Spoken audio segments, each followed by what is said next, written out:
الحمد لله وحده والصلاة والسلام على من لا نبي بعده أما بعد فأعوذ بالله من الشيطان الرجيم بسم الله الرحمن الرحيم لئن شكرتم لأزيدنكم ولئن كفرتم إن عذابي لشديد صدق الله مولانا العظيم. معزز حاضرین، سامعین و مشاہدین، اللہ رب العزت والجلال کا جتنا بھی شکر ادا کیا جائے کم ہے کہ اس نے مجھے اور اب آپ سب ایمان والوں کو، مسلمانوں کو زندگی گزارنے کا ایک ایسا کامل و مکمل نظام، ایک کمپلیٹ سسٹم اور زندگی گزارنے کا ایک تشفی بخش، پرسکون، راحت بخش نظام عطا کیا ہے جس کو دین اسلام کہتے ہیں۔ اور دین اسلام زندگی کے تمام مسائل کا احاطہ کرتا ہے، زندگی میں پیش آمدہ تمام واقعات، مشکلات اور حالات کا وہ مکمل حل پیش کرتا ہے۔ کوئی ایسی الجھن نہیں، کوئی ایسی پریشانی نہیں جس کا حل موجود نہ ہو۔ اگر اسلامی قانون کو پورے طور پر فالو کیا جائے اور اس کے احکام و ہدایات پر عمل کیا جائے تو یقین اس دنیا کی عارضی زندگی میں بھی انسان پرسکون زندگی گزارے گا، اور آخرت میں تو اللہ کی رضا اور خوشنودی کا مقام جنت اس کے لیے طے ہے۔ باری تعالیٰ کا اعلان ہے، ارشاد فرمایا گیا، من عمل صالحا من ذکر او انثى وهو مؤمن فلنحيينه حياة طيبة ولنجزينهم اجرهم باحسن الذي كانوا يعملون۔ مرد ہو یا عورت ہو، جو بھی صحیح عقیدے اور ایمان کے ساتھ اچھے اعمال کرے گا، ایمانی تقاضوں اور مطالبات کو پورا کرے گا، اسلامی احکام و ہدایات پر عمل کرے گا تو ہم اسے پاکیزہ پرسکون زندگی ضرور اس دنیا میں عطا کریں گے، اور آخرت میں تو مرنے کے بعد اس کے اعمال کا بہتر صلہ ضرور اسے ملے گا۔ یہ باری تعالیٰ کا اعلان ہے۔ تو اللہ رب العزت والجلال نے ہمیں زندگی گزارنے کا اسلام کی صورت میں جو مکمل نظام عطا کیا ہے، یقیناً اس کا کوئی مقابلہ نہیں، اس کا کوئی جوڑ نہیں۔ آج کی موجودہ دنیا کی ایک بہت بڑی مشکل یہ ہے کہ لوگ انتہائی ذہنی تناؤ، ڈپریشن اور الجھنوں کا شکار ہیں۔ اگر غور کیا جائے تو اس کی وجہ یہ ہے کہ انسان کی فکر اور سوچ کا اس کی زندگی پر سب سے گہرا اثر پڑتا ہے۔ انسان کی جیسی سوچ ہوگی، جیسی فکر ہوگی، جیسے اس کے خیالات ہوں گے تو اس کی زندگی کا سفر اسی اعتبار سے طے ہوگا۔ آج دنیا میں اکثریت یہ سوچ رکھتی ہے، اس کا مزاج یہ بنا ہوا ہے کہ ہم زندگی ایسے گزاریں جو دوسروں کے اعتبار سے سب سے بہتر ہو، ہمارا لباس، ہماری پوشاک دوسروں سے بہتر ہو، ہماری رہائش گاہ، ہمارا مکان دوسروں سے خوبصورت ہو، شاندار ہو، ہماری کار، ہماری گاڑی وہ دوسروں سے ہر ایک اعتبار سے راحت بخش، آرام دہ ہو، راحت کے سامانوں سے لیس ہو۔ میرا بزنس، میرا کاروبار، میری ملازمت، میرا ذریعہ معاش، جو بھی انکم اور آمدنی کا ذریعہ ہے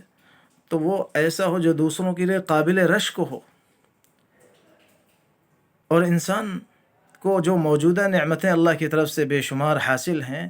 وہ ان کی طرف سے نگاہ پھیر لیتا ہے۔ ظاہر ہے کہ اللہ کی طرف سے موجودہ حاصل شدہ نعمتوں کو اگر انسان نظر انداز کر دے اور وہ اپنے خیالی راحتوں اور آرام اور آسائشوں کے پیچھے اس طرح اندھا سرپٹ گھوڑے کی طرح دوڑنے لگے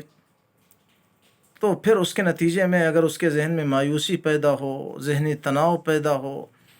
حد سے زیادہ الجھنیں اسے آ گھیریں تو بالکل بجا بات ہے۔ ایسا ہونا کوئی ناممکن بات نہیں، ایسا ہوگا۔ لیکن اگر انسان اپنی فکر اور سوچ کا رخ بدل لے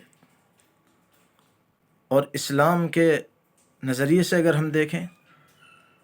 کہ انسان کو جو موجودہ نعمتیں حاصل ہیں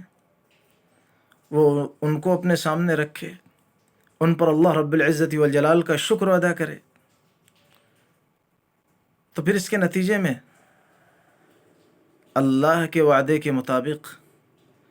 انسان کی نعمتوں میں اضافہ ہوگا اور اس کی زندگی پرسکون ہو جائے گی۔ اللہ تعالیٰ کا دستور اور قانون یہی ہے کہ انسان کو جو نعمتیں حاصل ہیں، یقیناً ان کا اوسط، ان کا ریشو تکلیفوں، زحمتوں اور پریشانیوں کے مقابلے میں ہمیشہ بڑھا ہوا رہتا ہے۔ اگر انسان کی فکر و سوچ یہ ہو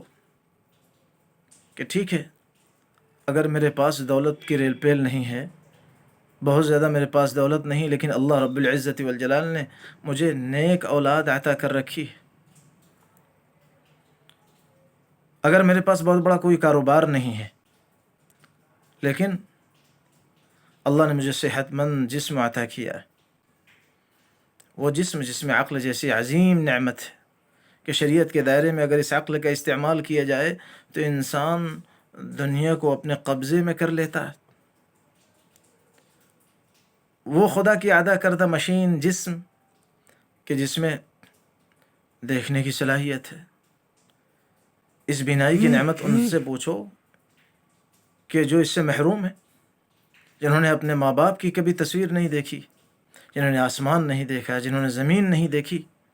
جنہوں نے اپنے بھائی بہنوں کا آج تک منہ نہیں دیکھا، وہ ان کا چہرہ دیکھنے سے محروم۔ اسی قدرتی مشین کے اندر، اسی خدائی عطا کردہ مشین کے اندر آنکھ بھی ہیں، کان بھی ہیں، زبان بھی ہے، ہونٹ بھی ہیں، بے شمار انگنت اللہ تعالیٰ نے اس میں نعمتوں کو جمع کر دیا۔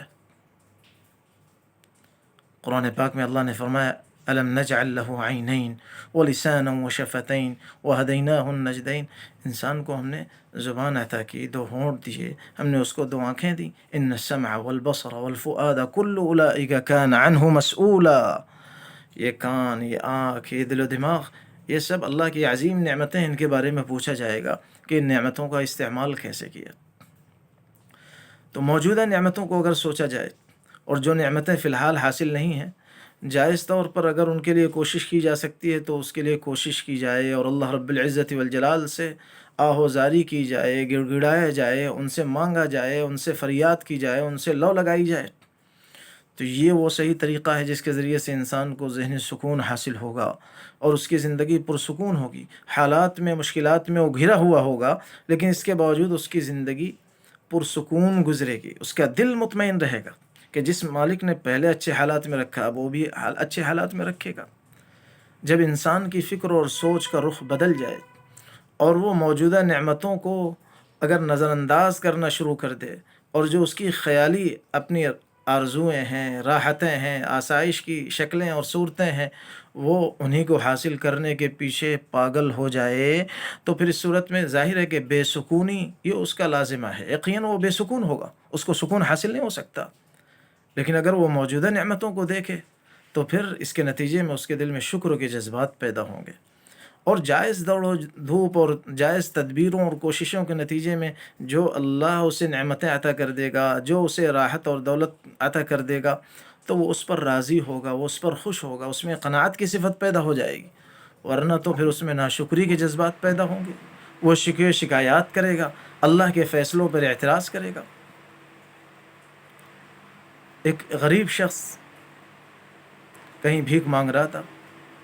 لیکن وہ ہٹا کٹا اور صحت مند تھا، تو کسی نے کہا کہ تم اتنے مالدار ہو، اس کے باوجود لاکھوں کے تم مالک ہو، اس کے باوجود تم بھیک مانگ رہے ہو۔ اس نے کہا صاحب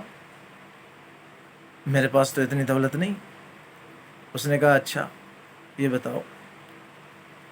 میں 1,00,000 روپے تمہیں دوں اور ایک آنکھ تم اس کے بدلے میں دو گے؟ 2,00,000 روپے میں تمہیں 2 آنکھوں کے بدلے میں دیتا ہوں۔ اس نے کہا کہ نہیں، میں اس کے لیے تیار نہیں ہوں۔ اسی طرح ہاتھوں کے بارے میں، پاؤں کے بارے میں اس نے کہا، تو اس شخص نے کہا کہ میاں تم لاکھوں لاکھ روپے کی دولت کے مالک ہو، اس کے باوجود تم بھیک مانگتے پھر رہے ہو، گداگری کر رہے ہو، اس کا تم نے پیشہ اختیار کر رکھا ہے۔ بظاہر دیکھنے میں اور سننے میں تو بڑا یہ مختصر چھوٹا سا واقعہ ہے، لیکن میرے لیے اور آپ کے لیے اس میں بہت بڑا سبق چھپا ہوا ہے کہ جب انسان اللہ کی طرف سے حاصل شدہ موجودہ نعمتوں کی طرف سے نگاہیں پھیر لے اور ان پر دھیان نہ دے اور ان کو نہ سوچے، تو پھر اس کے اندر ناشکری کے جذبات پیدا ہوتے ہیں، پھر وہ اللہ کی نعمتوں کی ناقدری کرتا ہے، پھر وہ غلط راستہ اختیار کرتا ہے۔ لیکن اگر موجودہ نعمتوں کو سامنے رکھے تو پھر اس میں شکر کے، اطاعت کے، خدمت کے اور اللہ کی عبادت کے جذبات پیدا ہوتے ہیں۔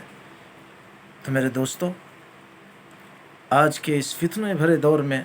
الجھنوں اور پریشانیوں کے دور میں شدید ضرورت ہے اس بات کی کہ ہم اللہ کی طرف سے حاصل شدہ بے شمار موجودہ نعمتوں کو سوچیں اور اپنے کو شکر کر عادی بنا لیں۔ ظاہر ہے کہ اس شکر کی عادت کے نتیجے میں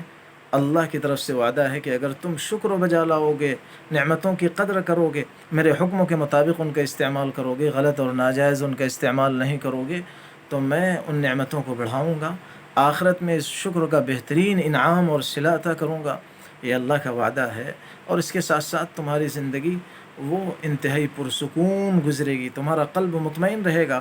اور اللہ کے فیصلوں کے بارے میں تم شکوے شکایات نہیں کرتے پھرو گے، تمہارا ایمان بھی سلامت رہے گا، تمہاری زندگی کا سفر پر سکون طریقے پر طے ہوتا رہے گا۔ اللہ تعالیٰ سے دعا کیجیے اللہ تعالیٰ مجھے اور آپ سب کو اپنی رضا کے مطابق زندگی گزارنے اور اسلامی قانون اور ہدایات کے مطابق زندگی گزارنے کی توفیق عطا فرمائے، اور ہم سب کی زندگیوں میں سکون نصیب فرمائے۔ وآخر دعوانا الحمد للہ رب العالمین، والسلام علیکم ورحمۃ اللہ وبرکاتہ۔